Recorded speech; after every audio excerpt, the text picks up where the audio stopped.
പ്രവാസികളോടാണ് എനിക്കിത് പറയാനുള്ളത്. നാളെ നിങ്ങളും നിങ്ങളുടെ മാതാവിനെ കൊല്ലും അല്ലെങ്കിൽ കൊല്ലാനുള്ള സാധ്യത ഉണ്ട്. എന്തുകൊണ്ടാണെന്നറിയോ?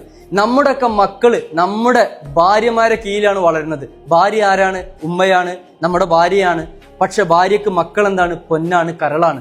ഈ മക്കളെ ഉമ്മാന്റെ വീട്ടിലും ഭാര്യയുടെ കീഴിലൊക്കെ വളർത്തുമ്പോൾ അവർ അങ്ങേയറ്റം ഭർത്താവിനോട് പറഞ്ഞിട്ട് താലോലിച്ച വളർത്തല്. പ്രവാസ ലോകത്തേക്ക് ഭാര്യ വിളിക്കും ആരെ?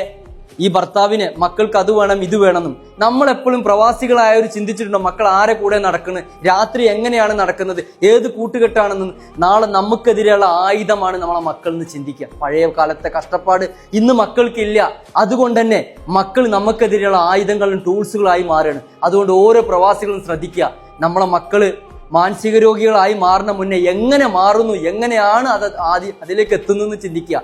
നമ്മളെ മക്കൾ എത്തുന്നത് പല MDM പോലെയുള്ള മാരക ഈ പോയിസൺ ആയിട്ടുള്ള ലഹരിക്ക് അടിമപ്പെട്ടിട്ടാണ്. അപ്പൊ അതുകൊണ്ട് അവരതിലേക്ക് പോയിസണും അടിമയും പെട്ട് പിന്നീട് അപകടകാരികളായി നമ്മളെ തന്നെ സ്വയബോധമില്ലാതെ കൊല്ലുമ്പോഴാണ് എന്റെ മാതാവാര, പിതാവാര, നാട്ടുകാരാരാന്നറിയില്ല പല സ്ഥലത്തും കൊലപാതകം നടത്തുന്ന മക്കളായി തീരും. പ്രിയപ്പെട്ട മക്കള്, നമുക്കെതിരെ തണലാവേണ്ട മക്കള് നമുക്കെതിരെ ഭയങ്കര ആയുധമായി മാറുന്നതിന് നമ്മൾ തന്നെ ശ്രദ്ധിക്കുക മക്കളെ എങ്ങനെ വളർത്തുന്നുള്ളത്.